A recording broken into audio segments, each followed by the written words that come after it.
Hello, Riblets. It's me, Tom from Target Prime Rib. I hope everybody's doing well. I'm putting out this video. I actually did a walk earlier this morning, and I wanted to basically explain a little bit about my situation. Someone actually made that suggestion that maybe telling a little bit more of a backstory would help. So the person that made that suggestion is Amber from Family Life, and instead of spelling it with a Y at the end, she spells it with two E's to represent each member of her family. And so what I'm going to do is I'm going to actually do the email that I sent to Bella and her group, and but first, so here is the email. So it starts off with hello Bella, Lindy, Todd, Dr. Phil Smith, and Raymond. Not on the letter, but I also want to shout out to Alyssa and to Rochelle. All right, so the letter reads, my name is Thomas Pruitt, Target Prime Rib. I asked a question that was very vague, and I'm going to explain my story in hopes that will help you understand. My story is pretty long-winded, but it is my story nonetheless. I have been diabetic for over 20 years now. I felt for many years before that something wasn't right about me, but my sugars always showed up okay. At least that was what the doctor said. One day I was traveling home from work, and I worked for a company called After Hours Formalwear as an assistant manager. My job was basically helping people choose their tuxedo for various different events. For example, the prom, a wedding, or even a gala. Anyway, every day when I went home, I would go to the local Burger King and order a large Dr. Pepper, two chicken sandwiches, the meals, large, a Whopper with cheese, and of course, a Hershey pie. Well, one day I had a really bad pain in my left arm and a hard time breathing. So I made the decision to go to the nearest hospital to me. They did an EKG and found nothing wrong. I told the nurse, though, about my meal right before I got there. So she decided to test my blood sugar, and it was 395. She said, you need to see a doctor. You may have diabetes. So I found an endocrinologist, and he told me how to control my carbs, and even gave me a guidebook. He started me on metformin, and I also suffered from sleep apnea at the time. I had to wear a mask every night I went into surgery to have my throat pretty much opened up. Unfortunately, the surgery did not help very, very much to improve my situation. So I was stuck with the mask for many more years. So fast forward about 10 years, I still wasn't a carnivore, but I did start doing things more seriously. I was working as a security guard overnight, and I asked them if I could actually walk around the mall instead of using the vehicle for patrol. I still had to drive, but only for an hour out of the 8. I also started omitting bread. This ended up helping me lose the weight. In fact, I went from 379 to 270. I was still fat, but I still lost a lot, and I didn't have sleep apnea anymore. My weight was better, but my sugars weren't. The damage was creeping up on me.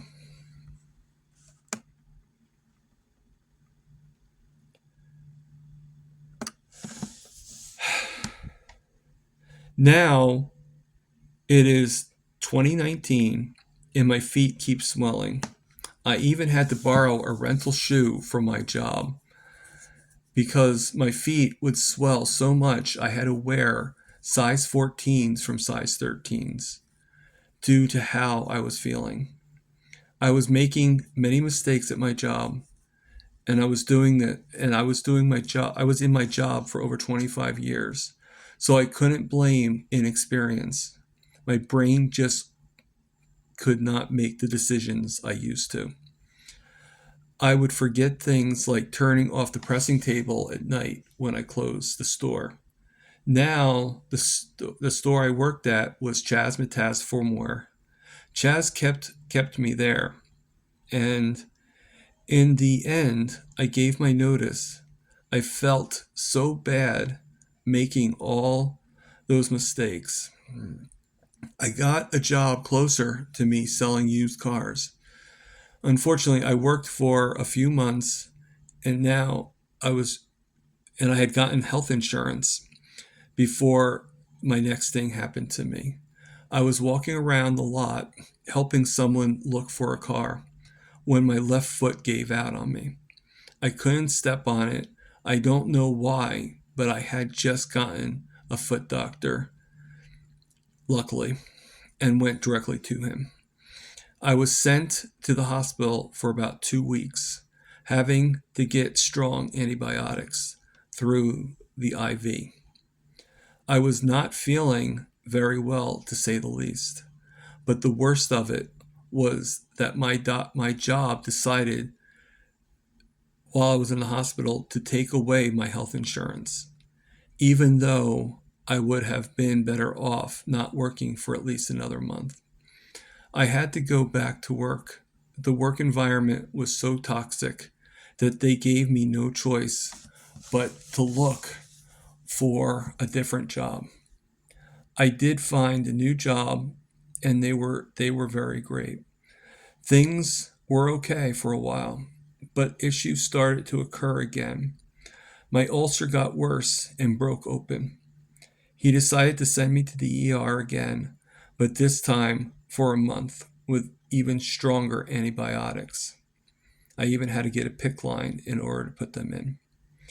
I was made non-weight bearing on my left foot. I had to quit this job, which was at a furniture store. I collected short-term disability during this time. My mom was suffering from metastatic breast cancer. So I needed and wanted to care for her. After all, she's my mom. I was using offloading shoes and a knee walker to help me keep off my feet. I started to watch videos and saw Dr. Barry and Keto Connect and started to go keto. I also saw Bella, the steak and butter gal, and enjoyed her very much. And another guy that I saw was Bob Briggs, that had a show that said butter made my pants fall down. So I tried. So at least I tried keto, but it didn't go. It didn't fully help. While being off, I found a job that was very easy on my feet and was very good. But then I developed COVID. I was off my job for 14 days, but because of my not having much income, I was unable to keep up with the bills, like my car payments. I basically had to make a choice. I either pay my rent or I pay my car payment, which was pretty high to begin with. So I chose the rent, especially since my mom was living with me. I ended up losing my car, and since the job was a 30-minute drive, therefore no car, no job. But my mom was also getting worse and needed 24-hour care. My mom passed away in June of 2021.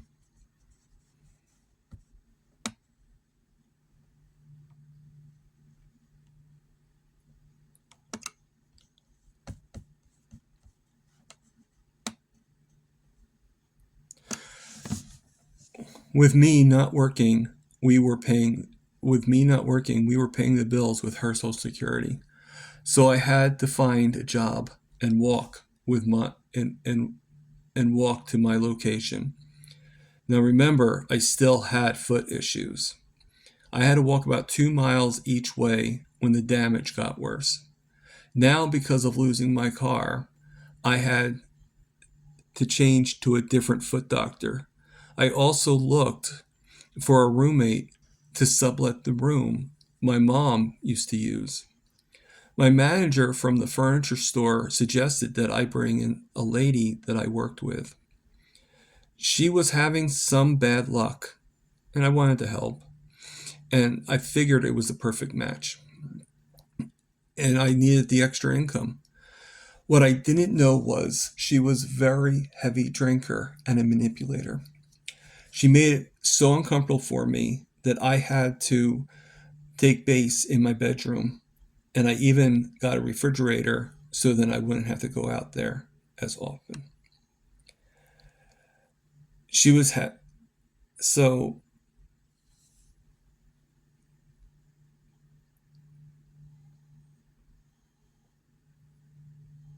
so she took advantage of me needing the help with my rent. She was horrible to say the least. She even tricked me by opening up one of my, not even tricked me, but she actually opened up my, going off the letter for a second, she actually went and she opened up my mail in order just to see if the apartment allowed you to smoke in the apartment, and which they did. So, needless to say, she was horrible, and I dealt with her for over 2 years, almost 3. The last 5 months, she decided to quit her job, and while I was in rehab, and she didn't work. Well, during that time, she was drinking and getting drunk. Off script again. I actually, with her, it made me realize that there's two different kind of drunks. There's two different kind of alcoholics. All right. Now I could be wrong, but this is how I look at it. There's the functioning alcoholic and there's the non-functioning alcoholic. Well, she technically was functioning when she moved in. She was an alcoholic, yes, but she had a job. She paid her rent. She paid her bills. So that's why we kept her. She became non-functioning when she quit her job and did nothing but drink and couldn't even walk or anything like that. So, so back to the letter. So the last 5 months, she wouldn't leave and even stopped paying her share of the rent. She even said to me one time, going off script again, I'm sorry. She even said to me she actually said to me when I was asking for rent, she goes, "Well, I don't really need to get a job because you get paid more than me." So, yeah, because you don't have a job. A guy with a lemonade stand gets paid more than you. So that was kind of a weird thing to say. But so she stopped paying because she decided to quit her job. And so she drank 24/7. She drank an average of 30 cans of beer a day. Now, the woman was only 5 feet tall and at about 120 pounds. That's a lot of beer that's a lot of beer for a big guy like me. Can you imagine somebody that's that tiny? I mean, it's horrendous. So to continue on. So while she was living with me, I had to go through more foot issues. I had to get my big toe removed from so many years and damage of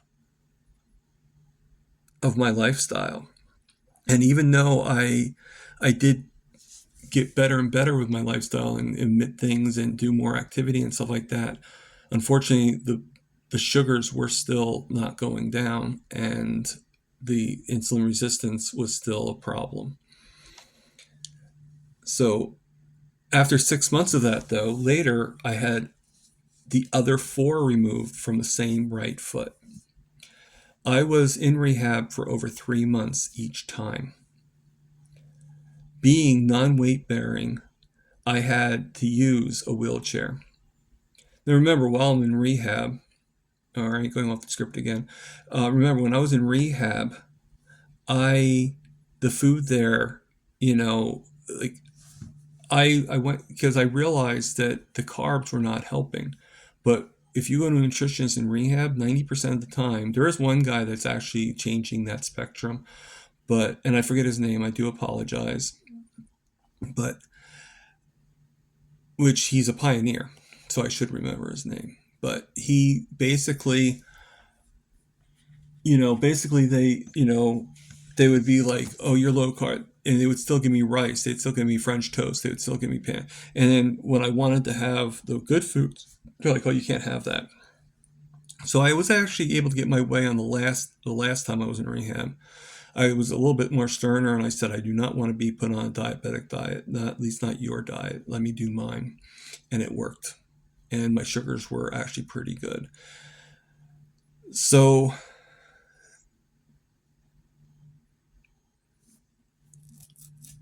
to go on, so I was in a so I had to use a wheelchair because of being non-weight bearing on that one foot. I couldn't like even lean on it. When I was sent home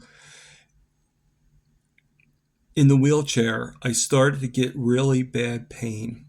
I mean, it was excruciating.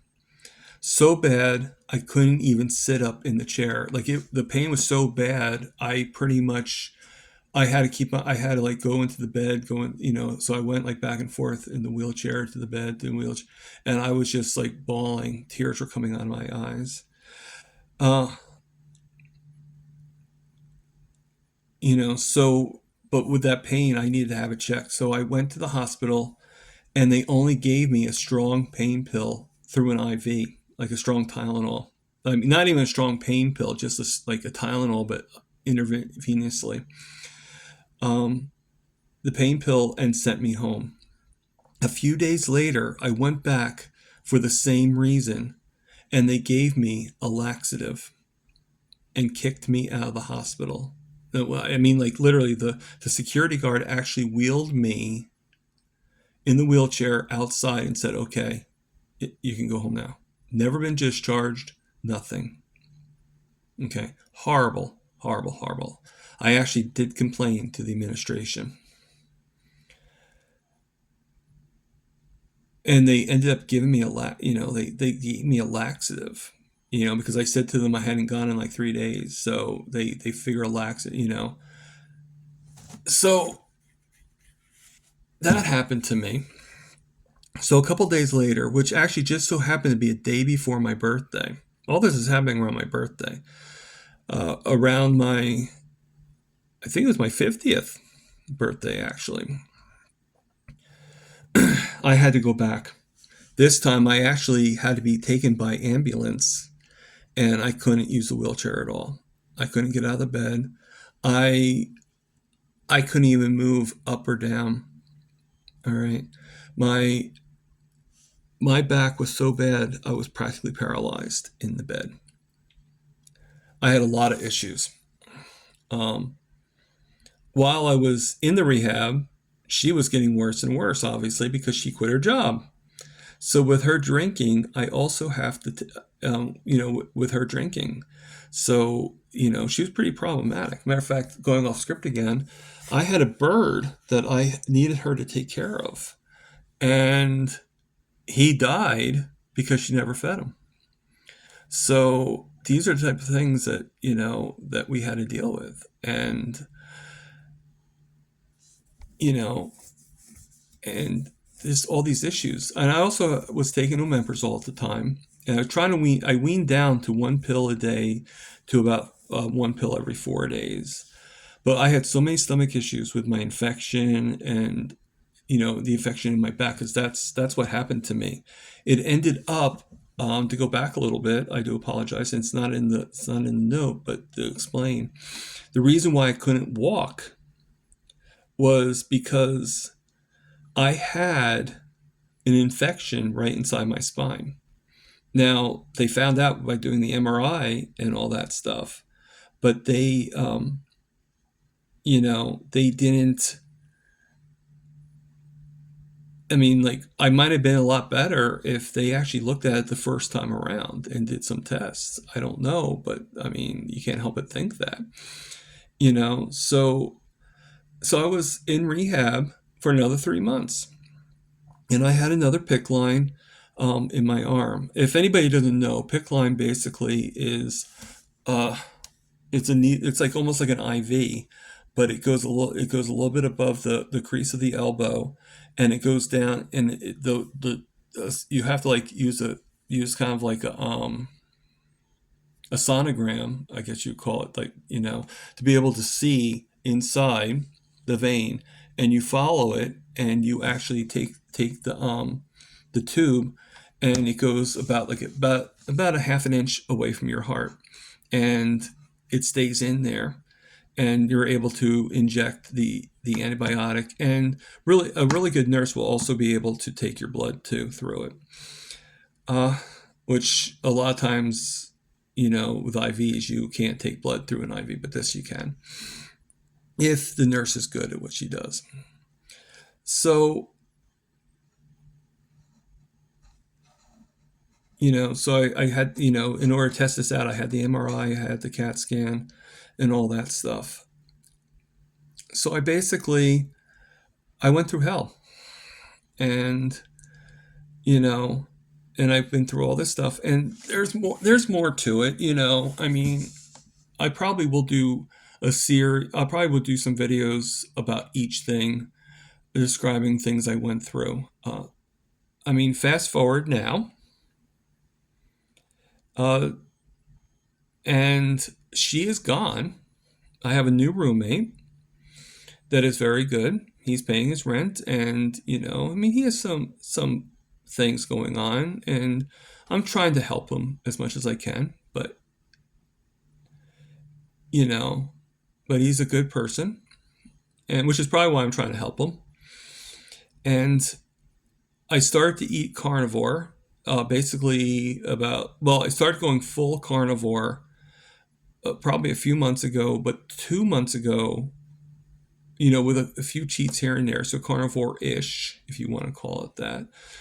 But I I know if you keep on going off your go off carnivore, it's like sort of like if you're an alcoholic, blah blah blah blah. But you get my point. So I was able to lower my A1C, and I brought it from 10.2 to 7.2. Unfortunately, with the holiday and doing it without support, I went back up to 8.9.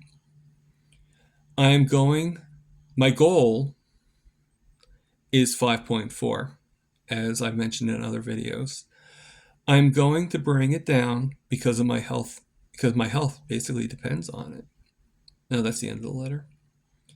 So I hope that gives you a better understanding. Like I said, there's probably other factors involved. There's probably other stories, and I'll probably tell a little bit more about those stories. I'm trying to get better content from my videos, and I actually I'm hoping to get a job soon, so then I can get better equipment. Right now, I do it through my phone, and I actually did this already, but it wasn't allowing me to fully do. So I hope you guys enjoyed this video, and I still have a lot of footage left over. So I'm going to actually,